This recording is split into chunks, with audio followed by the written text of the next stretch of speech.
I left the air horn 30. And here we go. Happy Monday, September 26th. The top story today is that the UK police arrest and charge a 17-year-old whippersnapper, one of them hackers, with computer misuse and breaches of bail believed to be related to the recent Uber and Rockstar Grand Theft Auto 6 leaks and hacks. The City of London police announced on Twitter today the arrest of a British 17-year-old teen suspected of being involved in recent cyber attacks. Cal Patel, I hope your boy's okay. Because he has a son around that age who happens to dabble a little bit in the dark arts.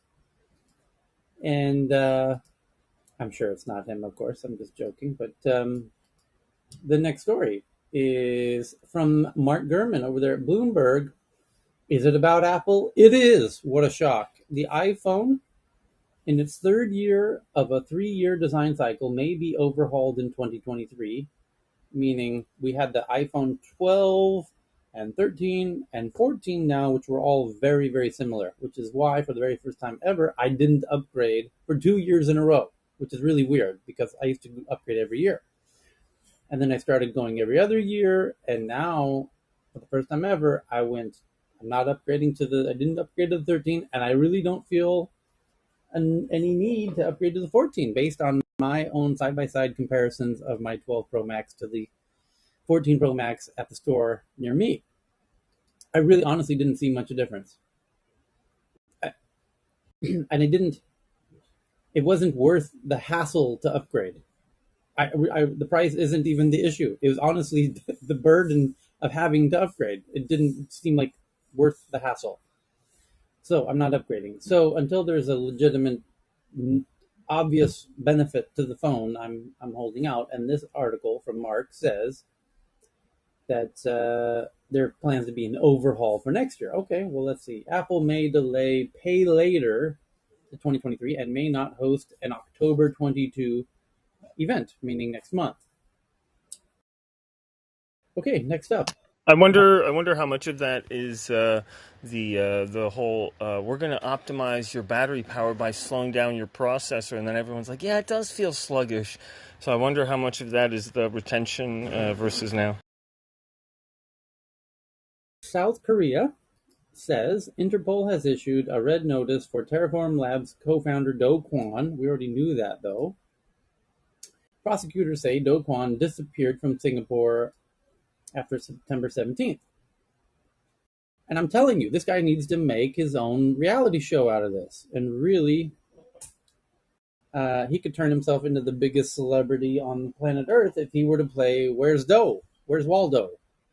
Oh, shit, he could even play on that. Where in the world is Waldo Kwon? That would work. I would play that. I would try and find this guy, especially if there was a reward. And imagine he did the reward on the blockchain, and oh boy, you've now got, if you could somehow utilize Web3 or the blockchain in this crazy cockamamie scheme I'm cooking up. Next level of reality TV. Exactly. It'd be the first reality show on the blockchain. Come on, Do Kwon, let's do this. If you need a partner in this, I'll do it with you. Let's do this thing. Do Kwon. Where in the world is Waldo Kwon? Next up, New York Times says they have sources that the U.S. government and TikTok have reached a preliminary deal to resolve national security concerns without ByteDance selling itself, but some details remain. A draft agreement with the Biden administration to keep Chinese-owned video app operating in the U.S. is under review. What do we imagine are some of the terms of that agreement? I would have to imagine, keep in mind, China would force any American app to have complete and utter access and unsupervised surveillance of everything. So are we to imagine that the U.S. asked for the same of TikTok? What do you think is in this agreement? that the US is going to demand from TikTok if they want to stay in business in the US of A. I think they're So, going to want to see the filtering search features or how those are determined, because I think the regional differences are quite contentious or a point of concern right now. okay, and now how about this? We just had, did we not, about 2 weeks ago, the heads of the big tech companies, the social media companies in Washington, D.C., for a Senate grilling, an ass kicking.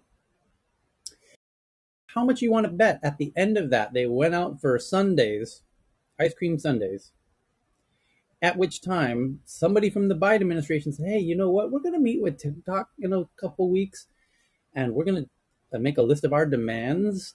What should we ask for? What kind of things would you suggest asking for from TikTok? Am I crazy to think that happened? Do you think the Biden administration knows what to ask for? Don't you think once they would had taken advantage of the fact that they just had all of the big brains from these social media companies on Capitol Hill for a day?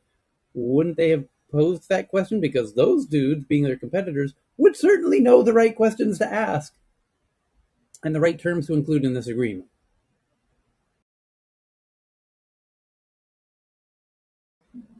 So I would hopefully this thing leaks because I would love to know what TikTok, what concessions they're going to have to cough up, especially considering how difficult China makes it for American companies to operate there. Oh, and by the way, this is the Biden administration. If the Trump administration comes back in the November 8th elections, uh, watch out. You know, he was set on banning that thing in the first place. So, or kneecapping it, or whatever you want to call it. Okay, next up is a review of AMD's new chips. Who cares? And then we'll skip to the next one, Cheryl. Amazon confirms a second 2-day shopping event called the Prime Early Access Sale to be held on October 11th and 12th in 15 countries, including the US and the UK. The rumors are true. Amazon's holding a second Prime exclusive sales event on Tuesday, October 11th, running through October 12th. I guess this is a big wind up getting ready for Black Friday. I mean, Black Friday is like only a month after that.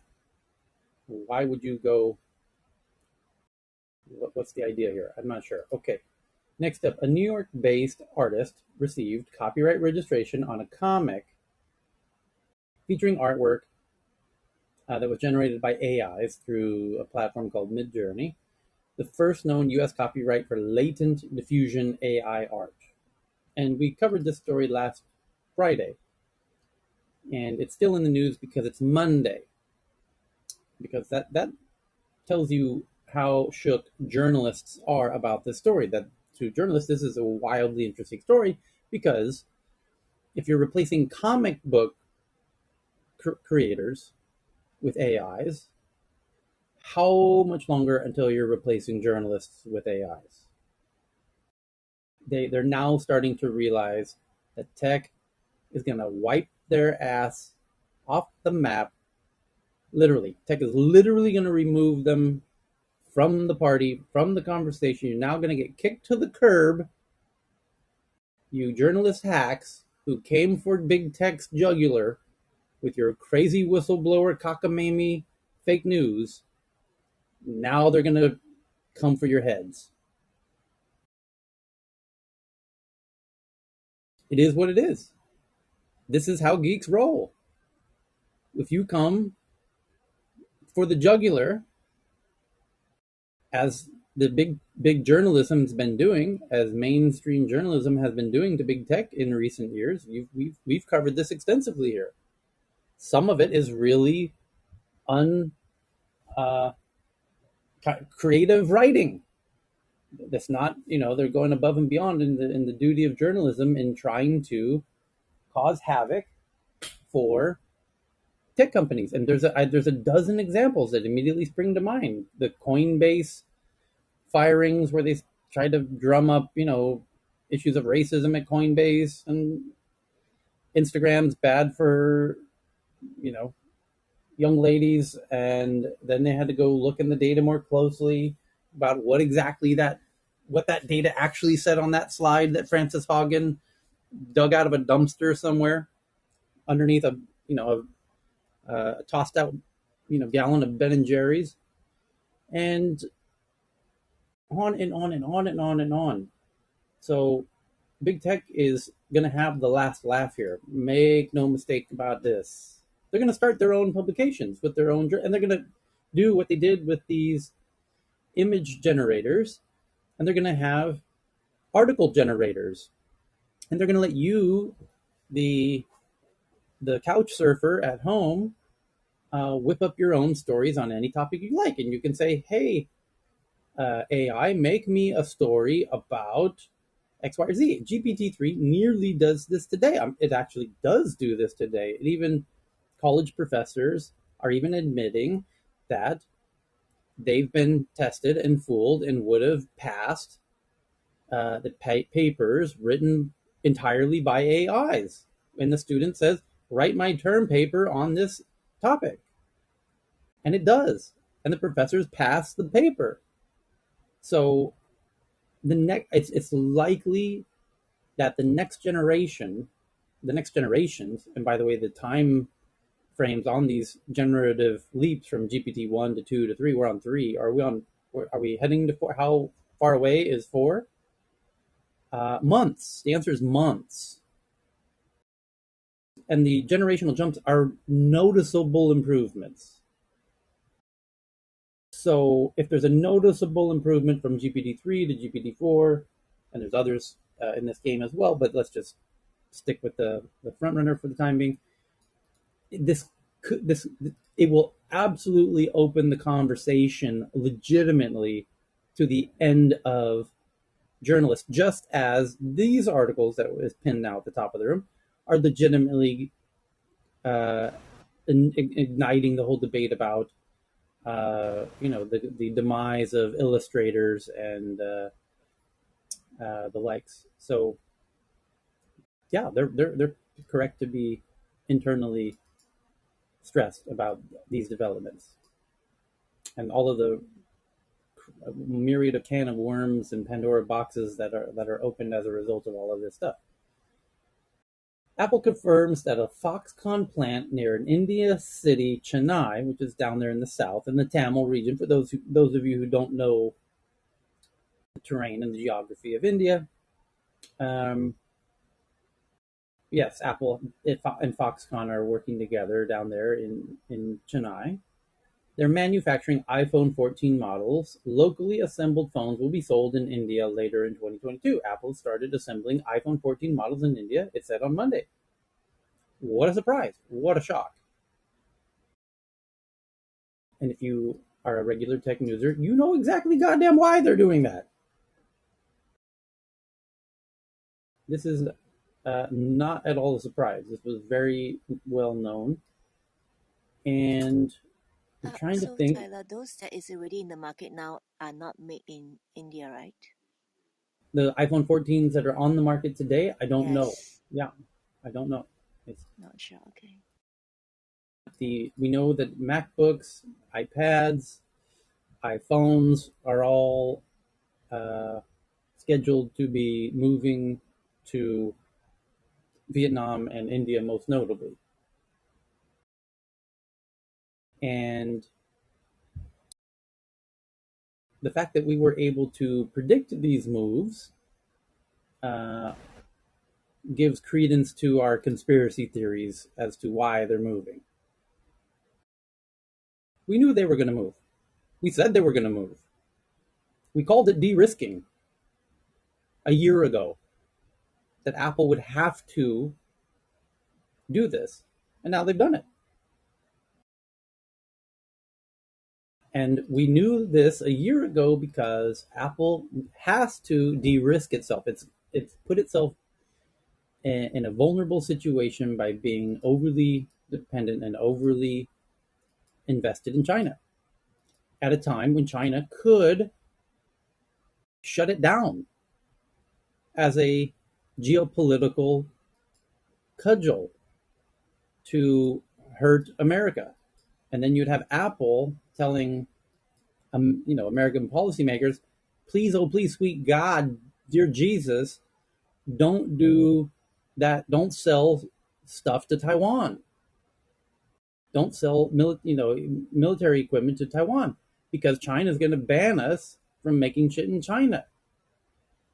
And then now you've got the Capitol Hill in a tizzy, and so Capitol Hill knows this was coming and said, "Hey, Apple, you need to get the hell out of Dodge, aka Dodge, you know, Dodge China," and they are, and not slowly. And they couldn't go into one country fast enough; they had to go into two countries. So that's how quickly they wanted to get out.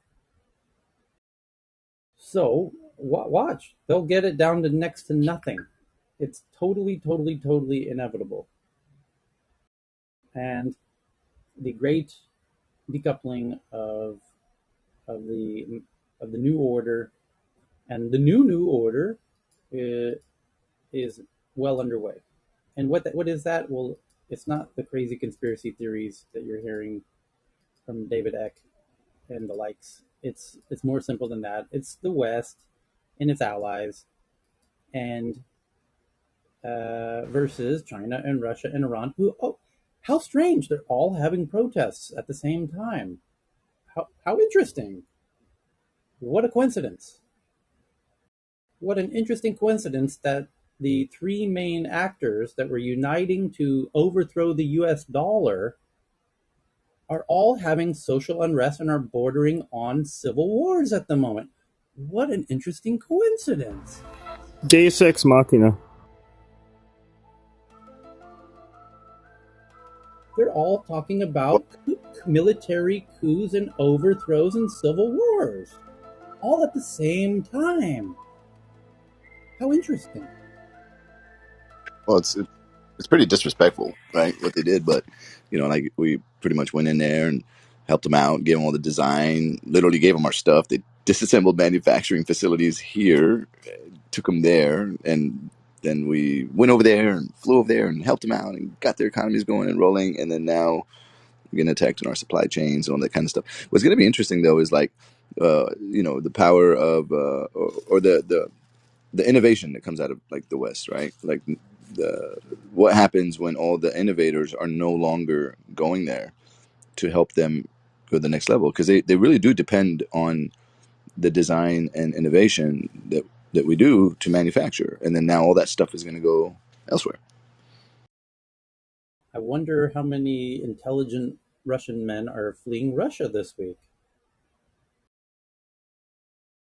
By the way, there's really interesting demographic data about Russia. How they're running out of 20 to 30-year-old men. It's already a precious commodity there, and now if they end up throwing 1 million of them into Ukraine, or they end up leaving, it's very possible you could have 1 million Ukrainian men between 20 and 30 leave, never to return. And You mean Russian men? Sorry. yeah, I'm sorry. Did I say Ukraine? I meant Russia. Thank you. Yeah, you said. And the thing is here that regarding these 305,000 conscripted already, if somebody needs the list, I can point you in the correct direction. Just send me a message here, and I would send you a link to where the file is available. Because I have had several people that actually have found employers of them on the list already. Yeah. Well, What's gonna be interesting is, because I'd like to, are we gonna be able to pick which country the iPhone came out of that we choose? Like if we got Vietnam and India, can we say, hey, I want the Vietnamese phone, I want the one made in India, right? It'll be like back in the day when you wanted to buy a Honda, you're like, yo, I want the Honda with the Japanese motor. this happens in guitars all the time, actually. So Fender Guitars makes some guitars in Mexico and some in China and some in Japan, some in the US. And guitar players are very, very, very familiar with the quality of each of those, and the price. The prices for those vary considerably, and the resale values vary considerably based on each of those. Which one do you think will be better? The one made in Vietnam, like as far as quality, the one made in Vietnam or India? What's your thoughts? It's too early to tell. Well, I know people who know the answer to that. People who used to work at Flextronics, and uh, if he was readily available in Clubhouse, I would ping him in to answer that question. Um, What did he say?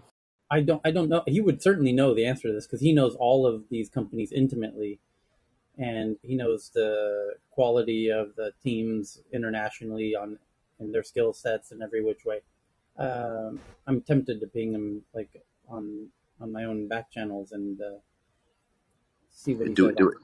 Yeah, he'll know the answer. He'll have a really overly detailed thought about that. I'm sure Apple's done the due diligence on it to the point where it's probably not a major factor. Like if they're allowing the iPhone 14 to be done in both countries, then I'm sure they're going to be able to make the phone to their standard before they scale that up there. Um, I'm Tyler, so happy they're doing this. This is so great. I hope we need local manufacturing. We need to do this with everything. Like de-risk all of our stuff, man. So we don't. This is great. I'm glad Apple's doing this. Good. Thank God for them. Tyler, I think iPhone 14 Pro is not going to be in India. The non-Pro models of iPhone 14 are getting manufactured in India. So I'm not sure how will we compare what you just asked. okay. So Cloudflare announces something called the Zero Trust SIM, a US-only device-specific eSIM for iOS and Android that uses VPNs and DNS filtering and zero trust for mobile operators. It sounds incredibly cool, by the way. Here's the article. Are smartphones ever entirely secure? It depends on one's definition of secure. Particularly when dealing with corporate environments, most companies will, with bring your own device policies, install apps or agents on workers' smartphones to help secure them, leveraging the management capabilities built into operating systems like Android and iOS, but those might not be sufficient. That's what Cloudflare argues in the new pitch for the new series it's launching this week. Today, the company announced Zero Trust SIM and Zero Trust for mobile operators, two different offerings here. Two product offerings targeting smartphone users, the companies securing corporate phones, and the carriers selling data services. Let's start with Zero Trust SIM. Designed to secure all data packets leaving a smartphone, Zero Trust SIM, once launched in the US, will be available as an eSIM deployable via existing mobile device management platforms to both iOS and Android devices. It'll be locked to a specific device, mitigating the risk for SIM swapping attacks, and using either a standalone configuration or in tandem with Cloudflare's mobile agent. Yeah, but then the problem with that, right, is like with digits. With the T-Mobile digit stuff. That's a big problem, right? Like somebody can basically get into your account through T-Mobile. I know this stuff because this stuff happened to me, right? Like they get into your T-Mobile account, then launch digits. You don't even know all your stuff is basically going on to another phone. That's the problem. Like if you the eSIM thing is cool if it's really locked down and but once you start integrating with the other stuff, then like they can clone stuff and basically clone everything, and you don't even know what's happening.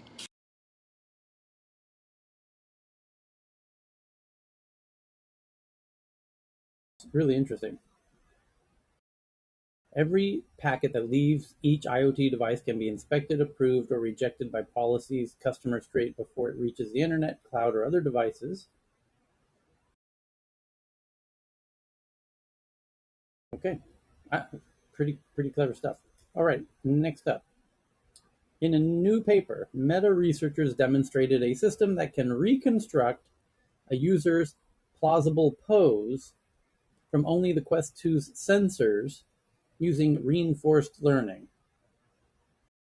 So the headset can guesstimate your body's posture so that your body can appear in the metaverse, not just you won't be this legless floating, you know, uh, ghost, you know, floating in the metaverse. You'll actually have your full figure in the metaverse, but it's a guesstimate of your legs based on the headset and your hands.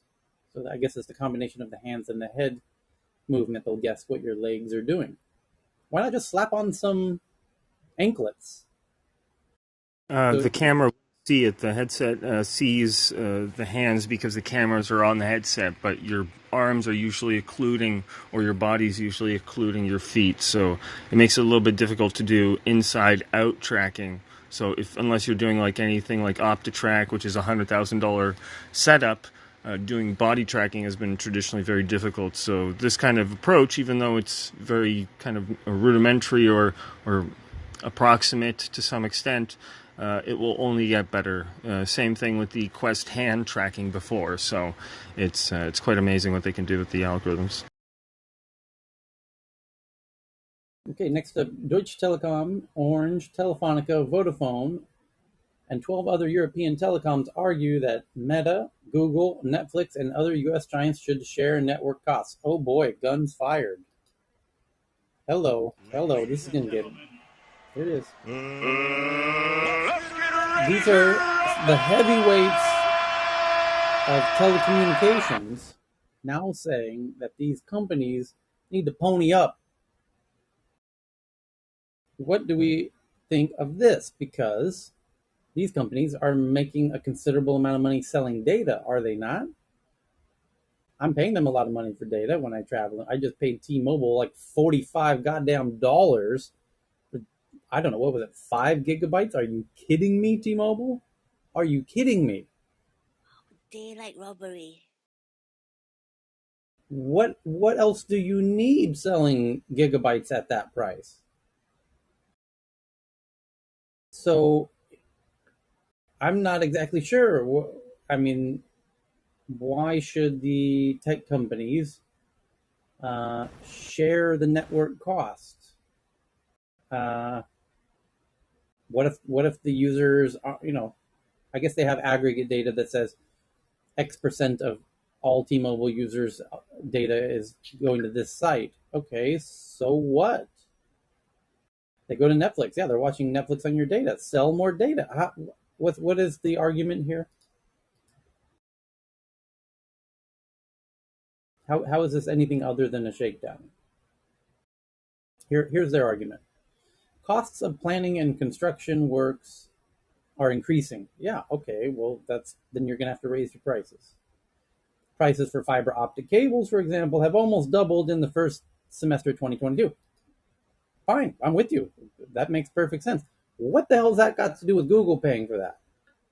Or Netflix? Similarly, the hikes in energy prices and the prices of other inputs also are hitting the connectivity sector. Yep, with you, got you. Just like everything else.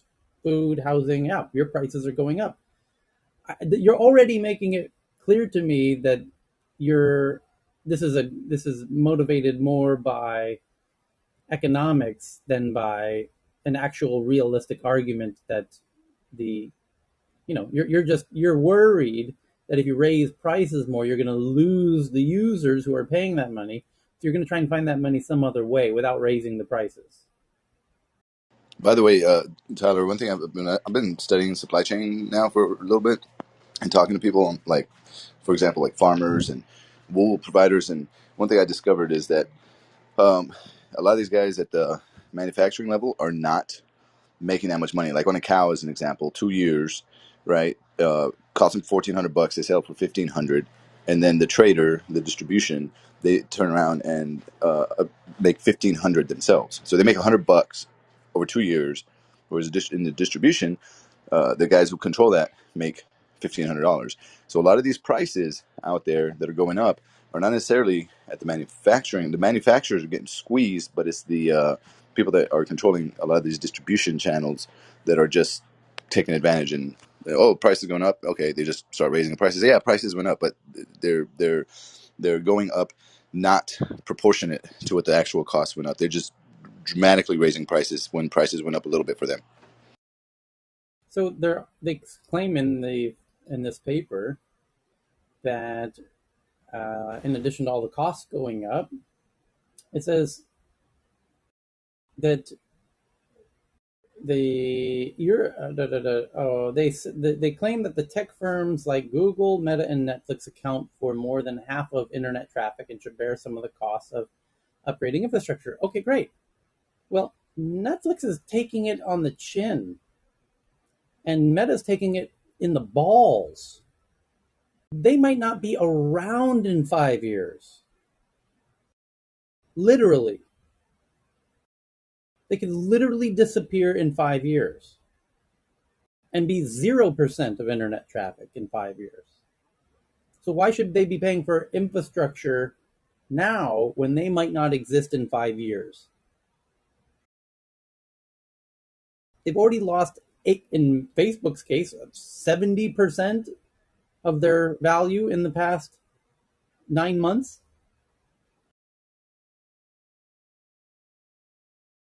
I understand you're worried about raising prices, but you're going to have to raise prices. Yeah, your costs are going up. Yeah, you made that perfectly clear.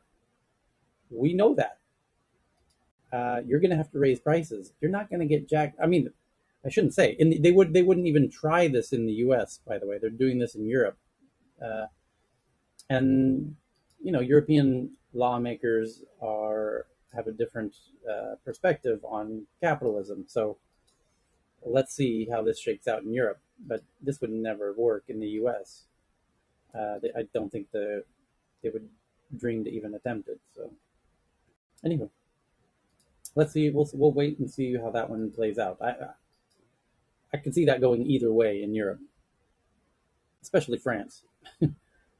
um, an overview of Twitter's, this is from the Wall Street Journal, an overview of Twitter's and Elon Musk's legal battle so far, the judge signaling a focus on the contractual agreement, haggling over discovery, and more.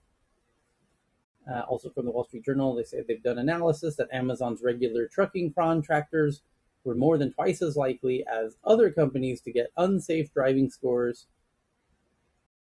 And Reuters says they have sources at Apple, Samsung, and Xiaomi expressed concerns over India's homegrown GPS plans, arguing integrating the system would be costly and require new hardware. Bloomberg says Australian data and back office service provider links, who cares? Researchers say Slack and Microsoft Teams have fundamental issues vetting third-party apps and should overhaul their app model to be more like traditional OSs. ZDNet did an interview with Meta's chief AI scientist on his critics and why today's most popular approaches to AI won't lead to human-level machine intelligence. Some Chinese creators are getting millions of views for TikTok videos summarizing Hollywood movies and shows using translation apps and dubbing software and VPNs. That's interesting. That's really interesting. Quick summaries of movies on TikTok. There's something there. That right there, you take that idea and you expand it into books, TikTok summaries of books. Holy smokies. TikTok summaries of all kinds of stuff. Yeah, that's a great idea. TikTok summaries of Hollywood movies and shows. Oh, I see. Like season one, episode one of some popular show, and you don't have time to watch it, and you watch the TikTok version of it in 60 seconds or 1 minute or 2 minutes or whatever. Makes sense. Tyler, in China, I mean, in there actually are like hundreds of thousands of this kind of channel, but since it's in Chinese, so normally it's like seeing a movie in 5 minutes. And actually, they will use the trailer, and some are stupid enough to use the pirated video. So there were some low cases here to the movie companies or the retailers. They sue those creators because they use the pirated video. So right now it's like in the gray zone, because if they use the trailer, normally the both the movie company or the local retailer won't sue them because in a way it's a promotion. So I always say in YouTube they are already this kind of existing market because some of the influencers they can get extra like a commercial or the um, I mean like they have extra cooperation with companies. So on TikTok, since there are many movies that cannot be uh, in the theaters in China, so they're why they are so popular. I mean this kind of uh, see a movie in 5 minutes concept things is as a thing in Chinese speakers. So I think TikTok is just a new platform for this kind of creators. So I mean, it's because in English it normally won't have this kind of market. I mean, like you expand. Uh, I mean, explain the like, or maybe we can take the Squid Game for example. So some English influence also introduced the Squid Game in English. So you can think that is how it worked in Chinese version. Yeah.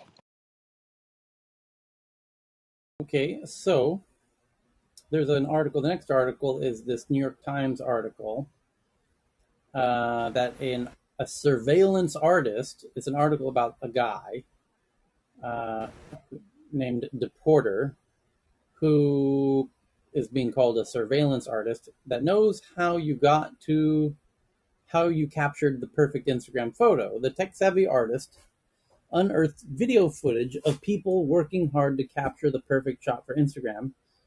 It's a lesson in the art of social media and the ubiquity of surveillance. And what he's doing is he finds Instagram photos, and then he takes the subject of the photo, like it's a person who's posing, taking a selfie in Piccadilly Circus or something. And then there's webcams in Piccadilly Circus, and then he's able to input the subject, meaning the person, into the search of the webcams. And then he's able to find that same person in the webcams at Piccadilly Circus, for example, or the Pyramids of Giza, or what have you, in front of the Eiffel Tower. So he can find exactly when you took that photo and find the webcam footage of you taking that Instagram photo that you took.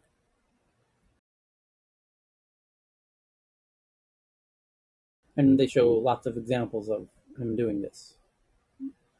Of a guy in the Temple Bar area of Dublin, where all of the pubs are in Dublin. And then he knows there's webcams there, so he searches on the webcams for that person, and he finds them. So it's a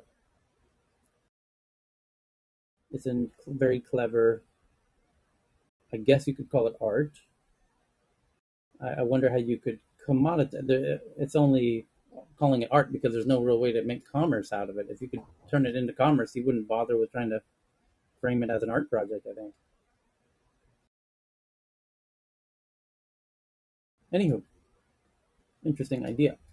The next is a profile of YMTC, China's top memory chip maker that may be in the crosshairs of US sanctions.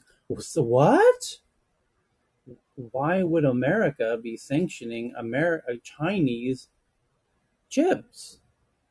YMTC had a 1% global memory chip market share in 2020, which means it's practically nothing. Very low in the rankings. So why is America going to sanction Chinese chips? Gee, you guys, call me crazy.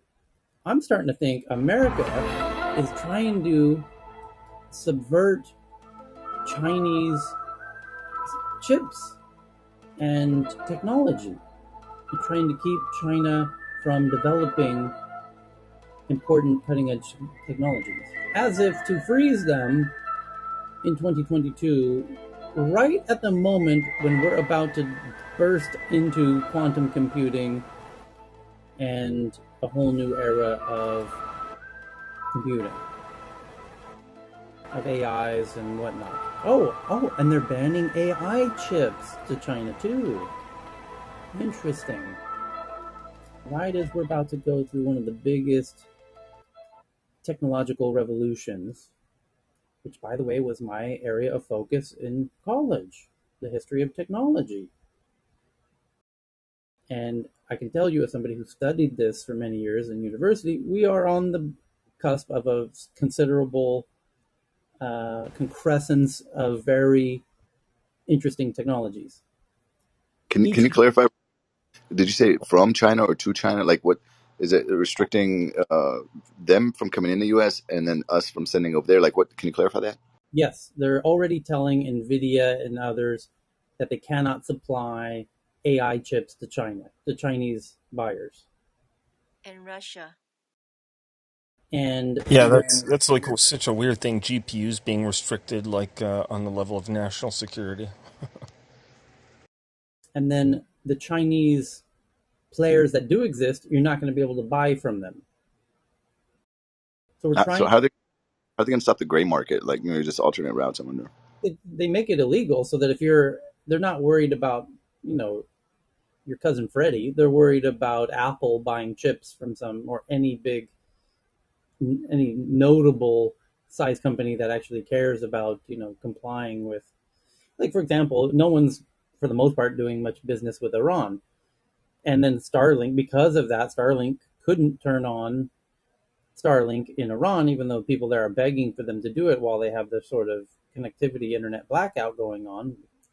And Elon, said, I would like a special exemption to be able to turn on Starlink in Iran and do business in Iran. And over the weekend, that was actually the biggest story over the weekend, was it not? Anthony Blinken said, we're going to expedite this request. And Elon said, boom, bada bing, bada bing, baby, it's on. And that, This is all new stuff, by the way. This is like the first time you have like private companies, right? Like with the Ukraine, getting involved in like pretty much conflict, right? But and by themselves, and in space, it's a totally new paradigm. but it again puts Elon and more important, more directly Starlink raises the issue of it's it's interesting to see how important it is on a U.S. geopolitical strategic basis. It Yeah, the people need it. I mean, I really hope they do it because like it'd be nice if they can, somehow protest and peacefully make change over there. And communication is key to make that happen. it had a fundamental role in supporting Ukraine when Russia was attacking their communications networks, which was one of the first things they did when they came in their guns blazing. And Elon was able to keep the whole ship from sinking by providing communications, which that's Ukraine's take, not my take. It And sounds like. Sorry, go What ahead. about people can say what they want to say about Elon, but the fact is, guys, he doesn't have to do this stuff. It's not like he's going to make much money doing it. He's putting himself as a target by doing these kind of things, and I think that that's a pretty good humanitarian job that he's doing. He's not playing politics and like, or like he has the opportunity to do something, and he's doing something about it and putting a target on his back for doing these things. For helping in Ukraine and helping in Iran. So I think he's a pretty cool guy.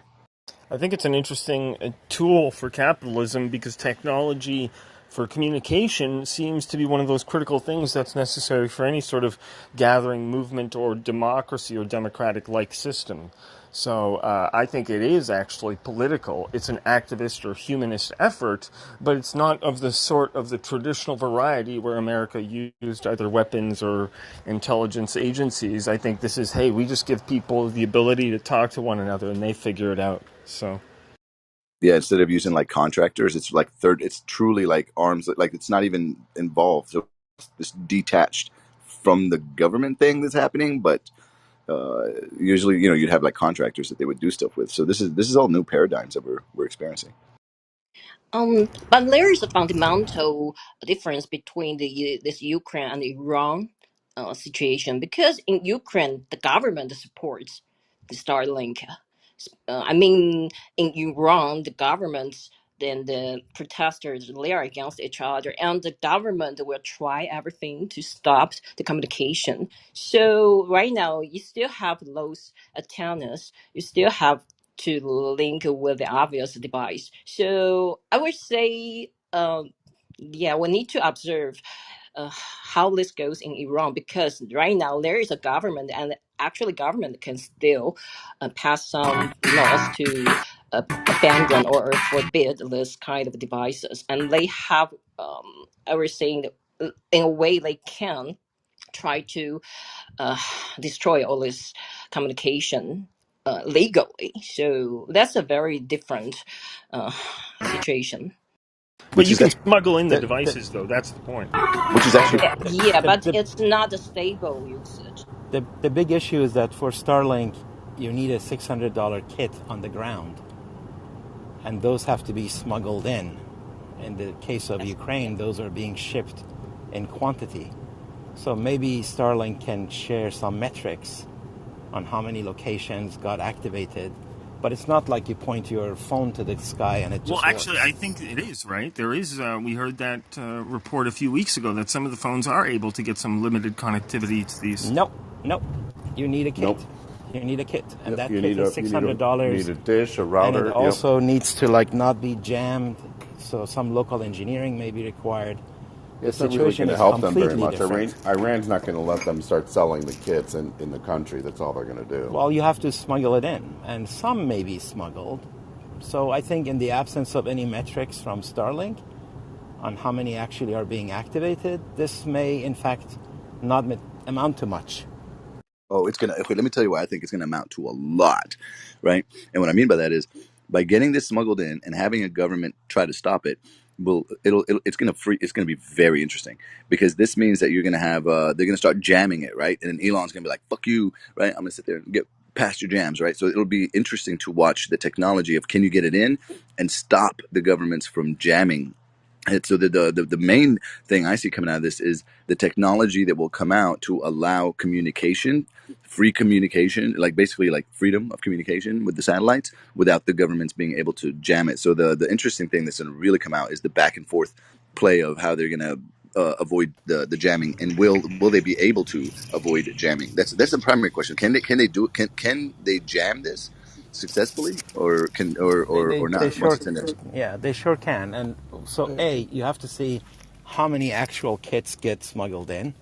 If that's like a half a dozen, then it's not going to amount to much. Number two, already what's happened is that people are downloading apps promising that it's going to connect their phone to Starlink, and many of those apps presumably are malware. So it's actually counterproductive to what they're trying to do. So it's not simple, and it continues to not be simple. And hopefully they'll have some metrics to announce that will shed light. But in the absence of that, I don't know. It could, but also I don't expect to. I think that this is not going to amount to much. So, what Yep. was the announcement by T-Mobile? 2 to 4 megabits per second per cell phone region by Elon Musk a few weeks ago. So, A technology part here, since I actually have studied this crap at the university, to actually block a satellite dish that is directed up towards towards the satellites. And one of the things here, there is not one satellite. It's not like we're aiming for a geostationary satellite, 40,000 clicks out into the void. We're actually aiming for something a bit closer. And the thing is that these are very, very narrow bands and very short frequencies. And the thing is that the reason they have chosen the frequencies is that they don't bounce against the atmosphere. So to try to block satellite dishes from reaching satellites is extremely hard. You will need to have, since you're actually looking at a beam at the size of a pencil going through the atmosphere and finding its way to the satellite. And you again get a very broader perspective of the waves that goes back to the Earth.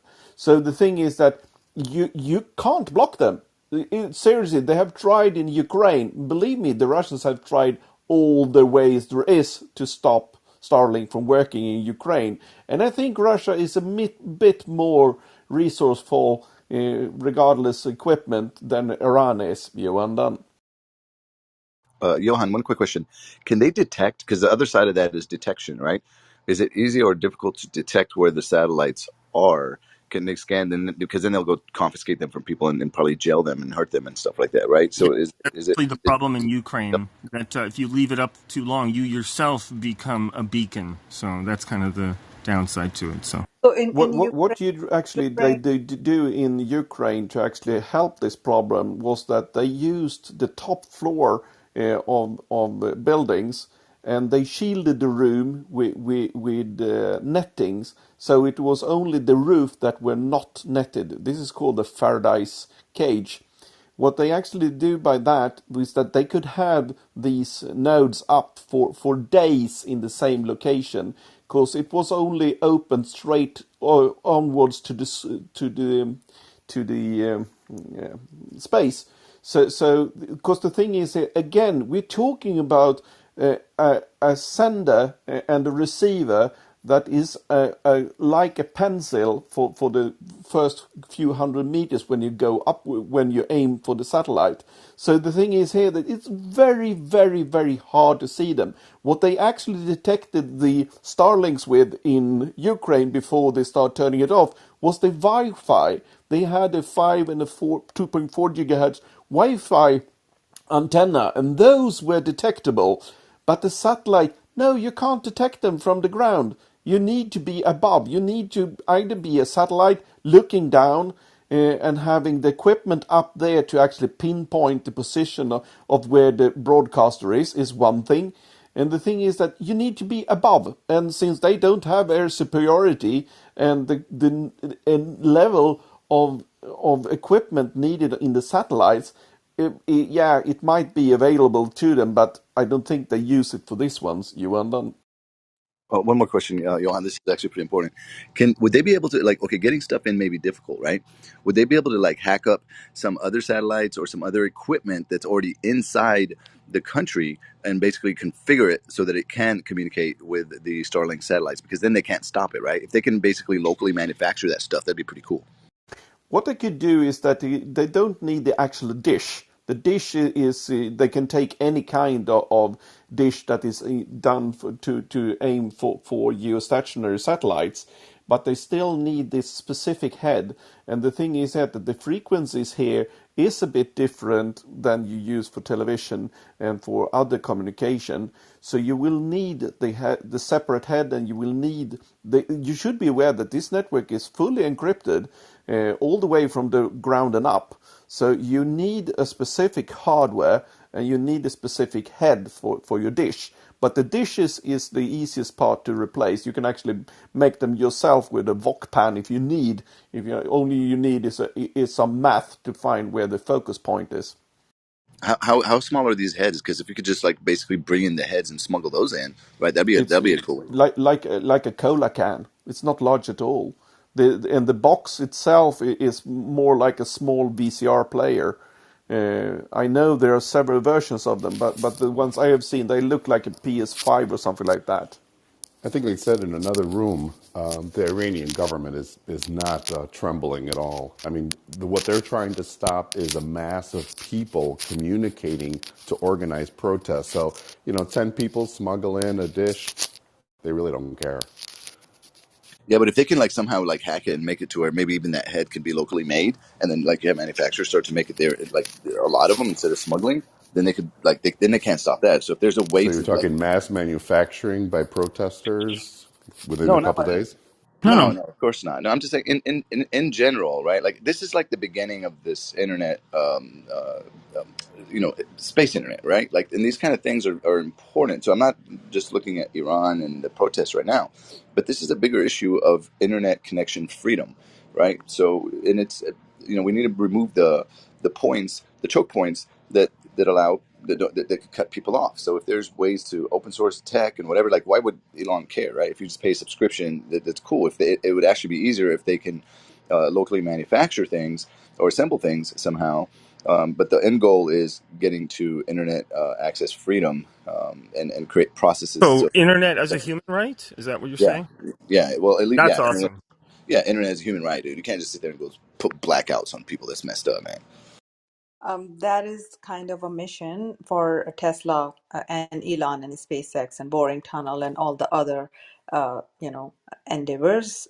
Kind of example in Ukraine, every single attempt for blocking for this communication through the satellite was failed because of expeditious software updates, because of reduction of energy usage, because of provision of this capabilities of mobile usage of these satellites.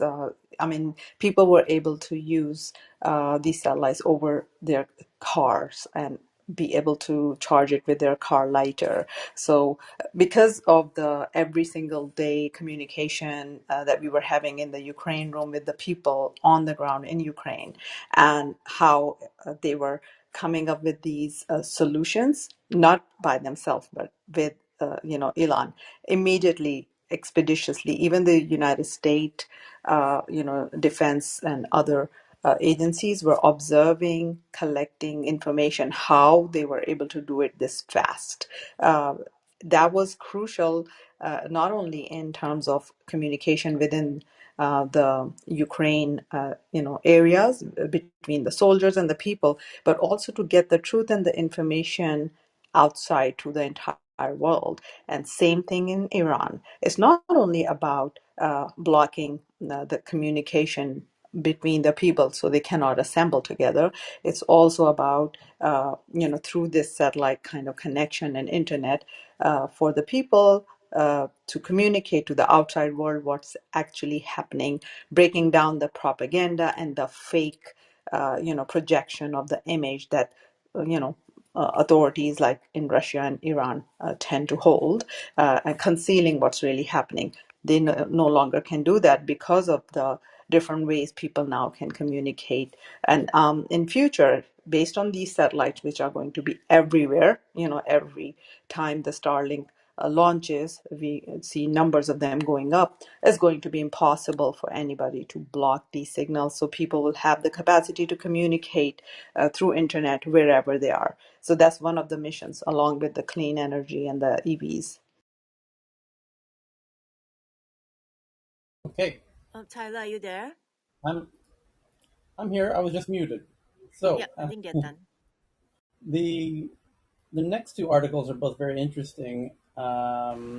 One, the next one's covered by a lot of them.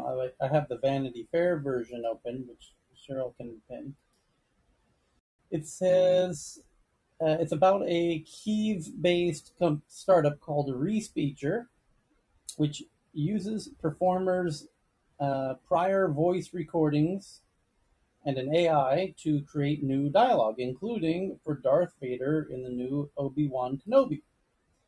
And it tells the story of how uh, they asked James Earl Jones if he would allow his prior voice recordings to be used to create new dialogue by Darth Vader, because now he's 91 years old. He sounds nothing like, he has a hard time replicating the original Darth Vader voice, understandably. And he will soon die, being 91 years old. And what happens then? Well, the new Obi-Wan Kenobi has Darth Vader's voice, and it's based off of this Kiev startup who, according to Lucasfilm, they provide the best. That there's many solutions out there, but they prefer this solution from Kiev, this startup called Respeecher, and they get into the details of how they managed to pull this off during the invasion and everything, and it ends in a happy ending with James Earl Jones's family calling in and saying they were really happy with the result and blah blah blah. But of course, this technology is far more than just James Earl Jones and Darth Vader. It's you having your voice print which is the word that will end up being used to define this. The term, when you have new technologies, you need to define new words, to go along with it. Like you ping somebody, is a new concept of a verb, new use of the word verb. But voice print is a sort of nounish verb, and we're going to have voice prints of everybody. Every single person will be mimicable to say anything at the drop of a hat. This technology will become completely commoditized in the next few short years. So, what happens then? Because this article does a very poor job of thinking outside of the Hollywood context into espionage and all of the ways that this can be misused.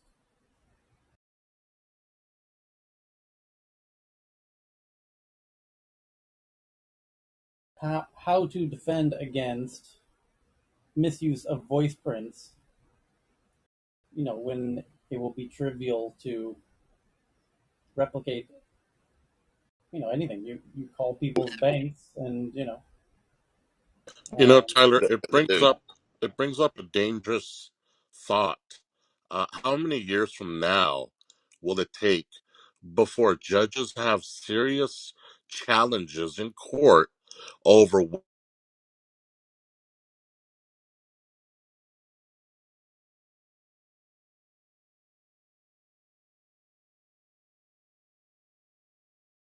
try again. Yeah, I think we lost him. Yeah, we lost him. Okay. While we there, wait Well, there, I thought the question was like, for example, IBM Watson had Ross, or somebody made a variation of Watson, and those were able to do legal discovery. Perhaps a legal defense inevitably will happen. So maybe that was the direction, but that's what I thought of. there is actually a way to potentially. I'm just riffing here, like to protect against that, right? So the thing with the voice is, especially these AI generated voice, what you need to pay attention to know if you're speaking to an AI or a human is the breathing. Like with humans, you can actually hear the breathing. With the AI, they don't have the breathing. So if they're going to take the voice and reconstruct the voice, you can kind of detect, is there breathing associated with this or not? And then that's one indicator. And then even if they can include breathing, then, well, okay, get a voice print somehow to check Is the it the right breathing. kind of breathing? Does it Is it correspond the right to breathing? human volumes of lungs and stuff? Yeah. Exactly. So then you can just sit there and say, okay, wait, this is not the right type of breathing, right? So that's a process. But pay attention to the breathing inside of audio. That's how you know if there's a human behind it. Okay. There's an article in Vanity Fair about, the headline says, "Is TikTok turning Fashion Week into pure chaos?" On TikTok, tips and tricks for getting into New York Fashion Week abound. For industry insiders, is turning into a major headache and raising questions about how to embrace the next generation of tastemakers. Yeah, this goes back to my point about making TikTok summaries of books, or what was the example they gave? Shortened summaries of films or TV shows. This points to the educational aspect of TikTok, where you'll turn to TikTok as a sort of search engine in the not so distant future once they learn how to take all of the dialogue into text and index all of it. You'll search for, how do I get into New York Fashion Week, and you'll do a Google search, and Google recommends YouTube because YouTube's doing this. How long before TikTok makes it searchable to find, you know, everything, and everyone starts making all kinds of content and being paid for providing good answers to all of these questions? And how long before really savvy companies raise a lot of money to create farms of content for every searchable thing on TikTok? Like how to play Radiohead's Creep on TikTok, how to play, Smoke on the Water, by Deep Purple. On every song ever will have a TikTok video of how to play that song. And by the way, the searches of songs in YouTube is absolutely tremendous, so much so that YouTube feels it's directly competing with Spotify and Apple Music. So how long before TikTok is competing with them, for example? And how long before people realize all of this and start filling TikTok with searchable content?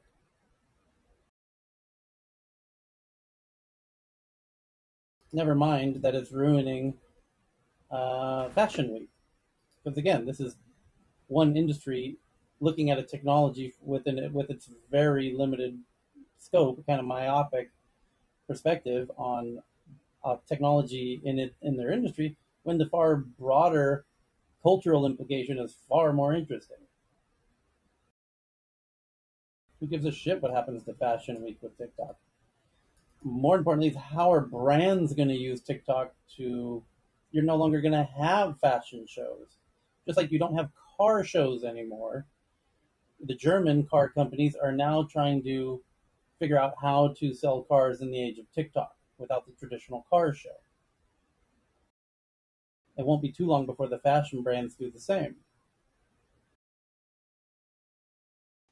Actually, we will lose the tastemakers and all these fashion gurus because there is no centralized institution that have the same influence as TikTok trends. And the fashion industry, just like many other industries, based on consumer, interest, will lose its power. I don't see in future any of these fashion magazines or fashion shows anybody purchasing those tickets because this new generation who's so into TikTok memes and trends don't even pay attention or have any interest whatsoever in these fashion tastemakers.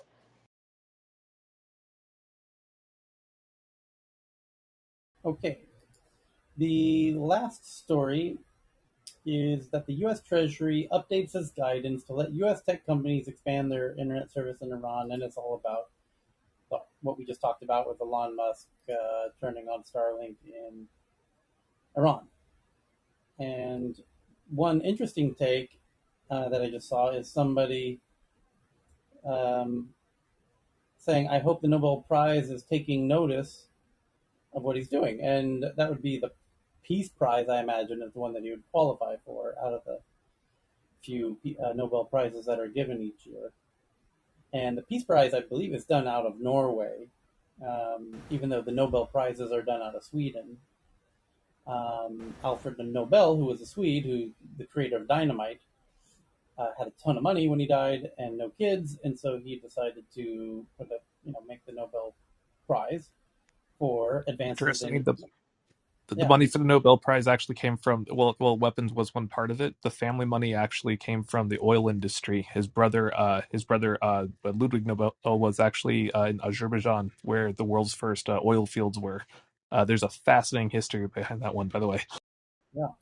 Well, it gets far crazier when he was dying in France, and they were debating if France was going to take all the money, and one of the weird laws was a man is determined to reside where his horses are parked, and his horses were in Sweden when he died, or something very close to that. And so his money was able to stay in Sweden, and they made the foundation because his fucking horse was parked in Stockholm. Now, So, whoever Sweden likes gets to throw the money at things. there is, as Chris is saying, there's a really bizarre. Someone needs to make the documentary recreation of Alfred Nobel. But anyway, the I happen to know the Nobel Foundation very well. I happen to have had several meetings with them at their HQ. They're right across the street from Humla Gordon, as Johan and any Swede will know. And gorgeous building, by the way. And then they have the museum in Gamlastan that you can visit if you're a tourist and then go see the Nobel Museum, which I don't really recommend you do. It's one of the most boring museums on the planet, despite how lovely the whole Nobel Prize concept is. But the prize concept was always meant to celebrate the biggest advances each year in the sciences, like and then went into other fields like the Peace Prize, and whatever. And now, in this day and age, they're struggling to maintain relevance because the winners of these things are doing such um, innovations that are totally not understandable uncomprehendable to the average layperson. So they're trying to bring more relevance back by nominating people that are more relatable, and like giving one to Bob Dylan, as they recently did for literature a couple years ago, which it was debatable whether or not he was going to accept it, and yada yada yada.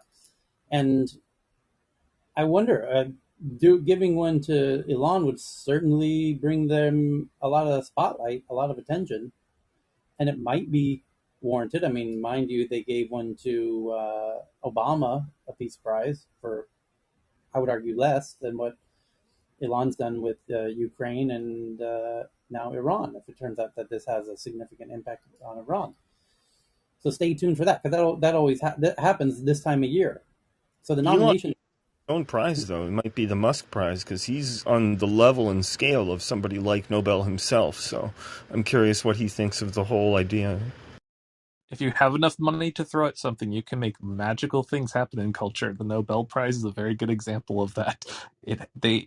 When you can literally create something that people pay attention to, and then you can say you have heads of state going, whether or not they get it or not determines essentially whether or not they're respected amongst their peers. That's money right there. One of the things that's interesting is that with the Nobel Prize specifically, the prize for economics has a really interesting history behind it, because it wasn't in the original bequest for creating a thing for advancing humanitarian goodwill or sciences. The economics one was actually added very, very recently. And they were all from the London School of Economics, from a very specific a faction that came up with a thing saying, "Hey, we should do a Nobel Prize." By the way, we'll give them to each other. And so, if you look at the first like 10 or 20 Nobel Prize for economics, they're like on a separate thing. But the reason why that's relevant is you can see a lot of the politics that go into who gets Nobel Prize and who doesn't, and if they're going to mint new kinds of Nobel Prizes, or they're going to hand them out to famous people and celebrities like Musk or some such, that you can see that same sort of logic at play when you look at the origins of where something comes from. But yeah, it's a fascinating organization. There's some fun parts to it. And yes, Elon Musk, if he does the Carbon X Prize and some of these other things, does that for long enough, add about 50, 60 years of, patina of prestige after a while, doesn't do too much, it's craziness like that. And yeah, could be a thing. Well, Elon has already done so much than anyone else in so many different sectors.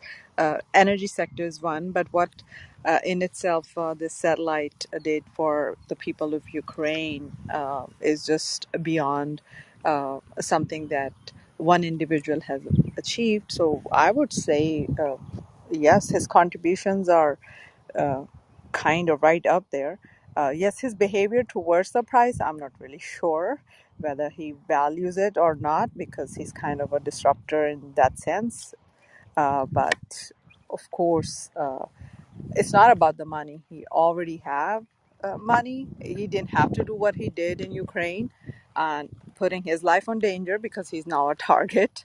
And what he's doing in Iran, again, he didn't have to do any of that. But again, the mission for clean air, energy solutions, connectivity, and human rights, in a way, place him at the top, I would say. okay. Well, they have Greta Thunberg to run against. So, Oh, yeah. um, the the tweets we now go into, and Tim Cook just tweeted that they're opening an Apple London office at the Battersea Power Station, which is a huge building on the edge of the Thames, and kind of iconic uh, spot that it is. That's huge. I didn't realize they had acquired that. That's tremendous. Um, Anywho, other tweets. One from Monica that about LinkedIn. LinkedIn ran experiments on more than 20 million users over 5 years, which, while intended to improve how the platform worked for members, could have affected some people's livelihoods. So, what were these experiments? It's kind of begging the question. Ironically, this story was shared. I'm reading it. It's the New York Times story, but I'm reading it on LinkedIn because the New York Times shared it on their own LinkedIn profile. Kind of meta as that is. And now clicking through to the New York Times story. It says, yeah, the LinkedIn ran experiments. In experiments conducted around the world from 2015 to 2019, LinkedIn randomly varied the proportion of weak and strong contacts suggested by its people you may know algorithm, the company's automated system for recommending new connections to its users. Researchers at LinkedIn, MIT, Stanford, and Harvard Business School later analyzed aggregate data from the tests in a study published this month in the journal called Science. LinkedIn's algorithm experiments may come as a surprise to millions of people because the company did not inform users that the tests were underway. Give me a break. This is every algorithm does this, where they change the algorithms without notifying anybody. And they don't need to notify anybody. Jesus Christ, New York Times, come on. Come on.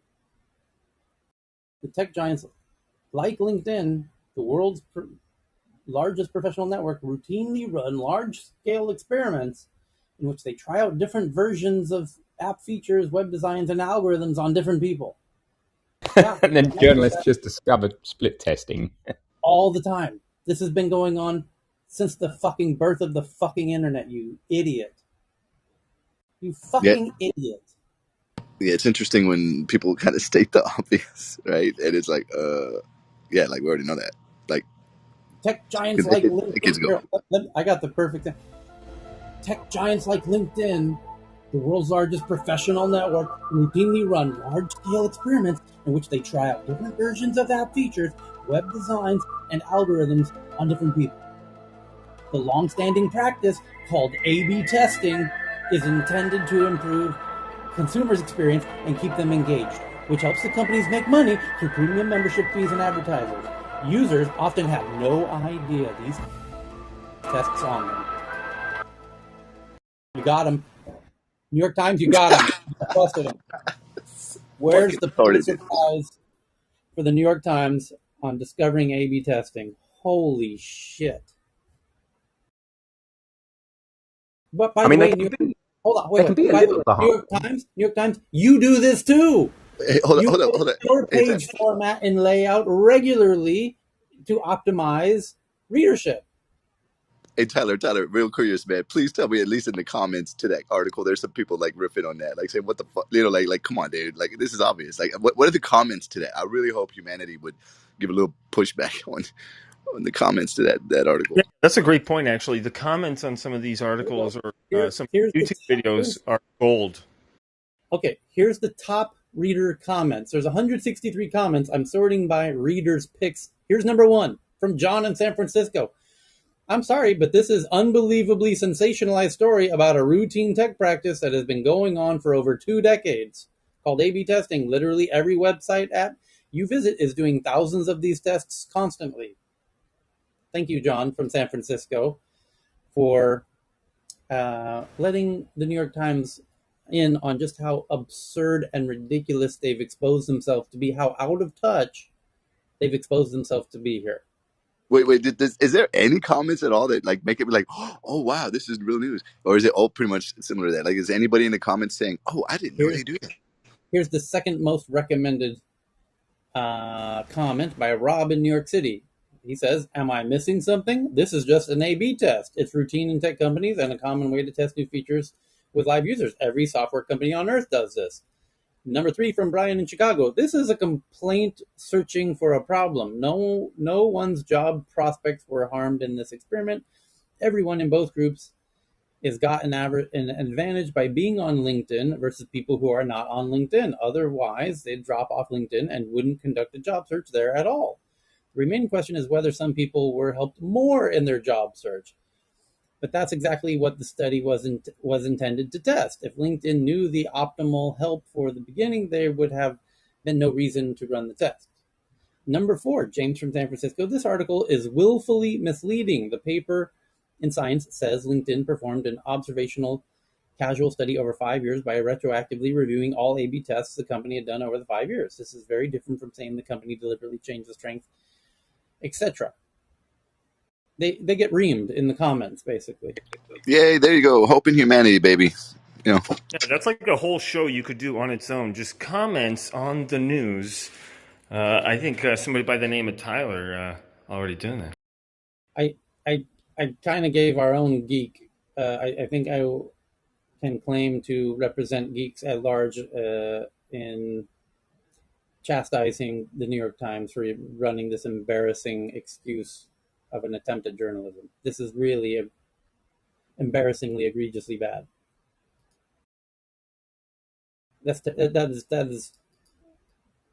I'm having difficulty coming up with an equally ridiculous Well, there was a close story actually example. 2 years ago. Facebook ran experiments where they gave people more negative stories, and other people just got a normal balance of stories, and that was seen as being actually psychologically harmful to some people, and they terminated that experiment. So, in this case, if there's anything like that, it would be interesting to note, but I'm not sure how you would get that.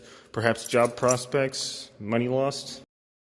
Hold on. Breaking news. Breaking news. New York Times just released. If you look up at the sky, it turns out the sky is blue and there's clouds up there. And people didn't know. No one knew this was going on. No one Exactly. knew that the clouds were making the rain that make your car wet. Turns out it's been the clouds all along, and nobody Oh, knew. and it turns out that when the water hits the ground, it actually makes things grow, like your plants and vegetables. I love the part where they're trying to Maybe, claim that people didn't know this was going on. Stay tuned for more at 8. Unbelievable. Okay, next up. maybe it's a sign of what an eighth grade education is these days, and their journalistic standard is they only write to an eighth grade level. So we have more to be concerned about I with think that's insulting to young eighth people. graders, though. Hold on while I tweet out this New York Times article with the tweet. How dare LinkedIn screw around with my job? Anyone else feel like their job was lost due to LinkedIn doing crazy tests on their data? Let's do a class action lawsuit.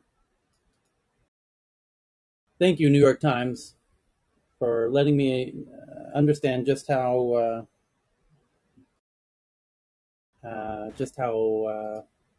egregious this all is. Okay, just oh my god. Anyway, um, Saudamini found one that Pfizer seeks to expand Omicron booster to 5 to 11-year-olds.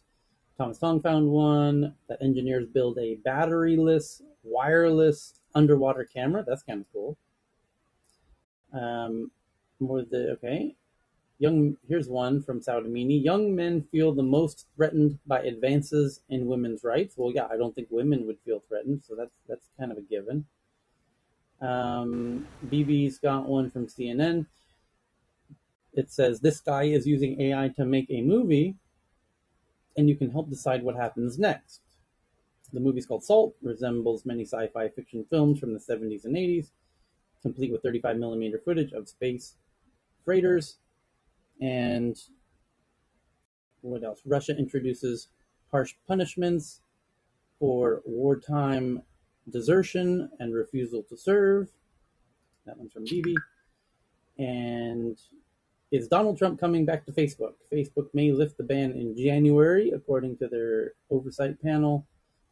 Robot sleeves for kids with cerebral palsy. UC Riverside engineers have developed low-cost robotic clothing to help children with cerebral palsy gain control over their arm movements. Wearable sensors styled into t-shirts and face masks. Imperial researchers have embedded new low-cost sensors that monitor breathing, heart rate, and ammonia into t-shirts and face masks. That's kind of cool. And Uber Ammonia hack. into face mask must be stinky. No, it means if you enter an area that has high, percentages of chemicals you don't want to be breathing, it can alert you. Uber hack, not just a reputational damage, but reveals basic security flaws. Is one story.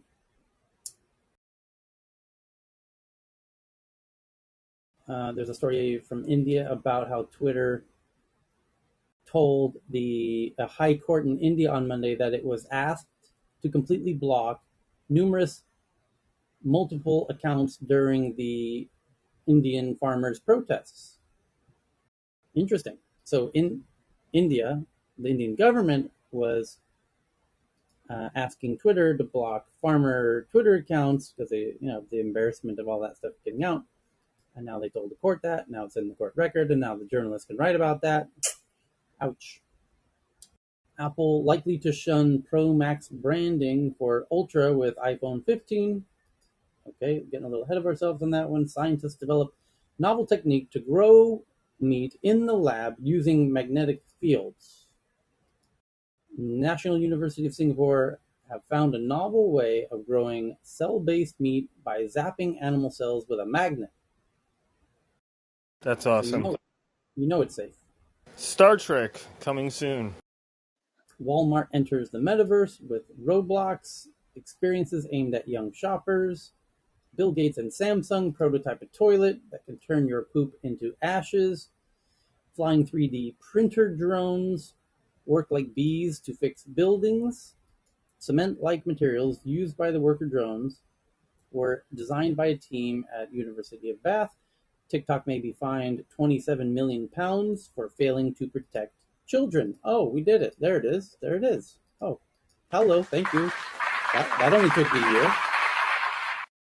The video sharing platform has been issued a final notice of intent by the UK's data watchdog, and look at there.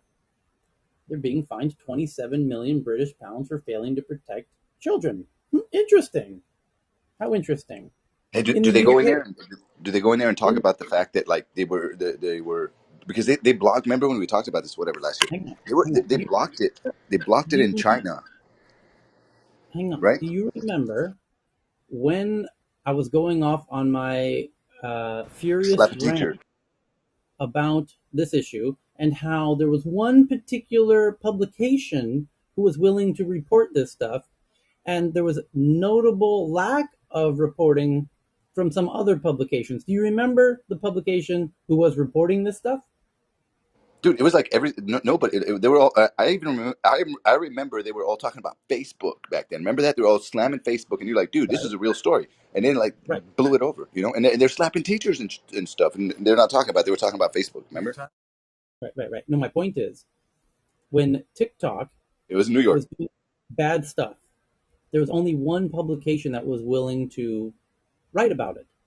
And there's a reason they were able to write about it, because they are publicly funded, government funded, unlike the capitalistic outlets like the New York Times and the Wall Street Journal, who are ad based, who were very happy to see TikTok kicking Facebook's ass.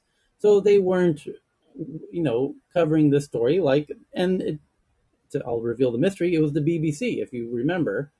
The BBC was in the UK, and I said, "Oh, how interesting that the BBC is willing to write these negative stories about TikTok because they're not competing with TikTok."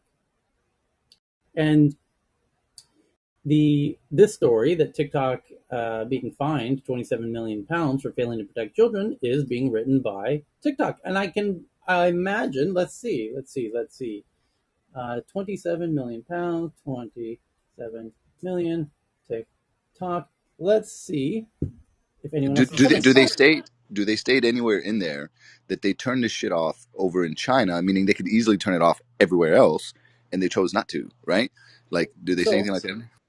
it says the BBC is reporting it, the Guardian's reporting it. That's who was covering the negative TikTok stories a year ago when we were confused why the New York Times, Wall Street Journal, and Wall Street Post weren't. And we're back to our old tricks. The Americans are not covering it, and the Brits are. Why is that? No, but why is that? That doesn't make any sense. This should be like this socially constructed attack, right? That's what this is. They sit there, they spin up accounts, then they execute the same strategy over and over and start to cause havoc. That's like people should be paying attention to that. That's a big deal. Like, why are they not talking about this? I'm mind blown about that. It's because there's a conflict of interest. But There's with TikTok, like what? Are they, like TikTok's got them in the bag or something? Like they're paying them? Like why would they? Like this doesn't. What's the incentive for them not to cover it? I think it's like the soccer teams. There's distributed ownership of some of these networks, and those conflicts of interest show up on the board. Okay. Larry Page's flying car failure is a lesson for us all. They're talking about Kitty Hawk, where Larry Page had a pet project to try and make a flying car. Apple CEO Tim Cook emails 8-year-old Indian origin girl over free iPhone app. A young Indian origin girl? What does that mean? An Indian origin girl? She's probably not living in India and living in probably the US. Yeah, she's in Dubai. A young Indian origin girl based in Dubai got an email from Apple CEO Tim Cook for developing an iOS app at the age of 8. Here's what Tim Cook said. Let me retweet it now so you can see it, and then let's take a look just at what Tim had to say to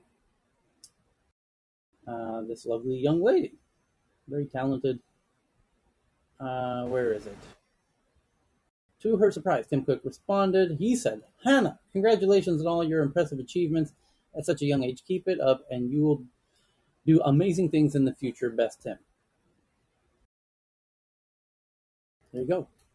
That's so cool. I remember reading several stories of Steve Jobs doing that, like personally reaching out to people in various situations. So it's nice to see that at least that part of Apple's DNA remains as part of the culture. So awesome. Good job, Tim. Okay. Apple down manufacturing iPhone 14 in India. Apple faces backlash over 30% App Store fee on NFTs. And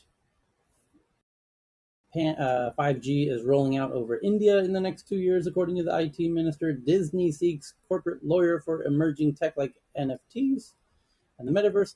Twitter says 50 to 60% of tweets in takedown orders innocuous. Twitter cited an example of the farmers' protest in Delhi and claimed content that was telecast in the news media was asked to be blocked from the platform. Well, they're pointing out the hypocrisy that tweets that the media was allowed to see, they were being asked to take down. Well, yeah, that's why they're asking you to take it down. Analysts estimate that 5% move. Apple says it will manufacture 14 in India. Okay. Will India be Apple's answer? Okay. We're getting repetitive on the headlines today. So I think we've gotten to the end of all of the relevant topics for today. There we go. So we'll do it again manana, everybody. Thank you for joining us. Thank you. Thanks, Ben Tyler. Ben Happy has a room in half an hour's time, so please join. I think it's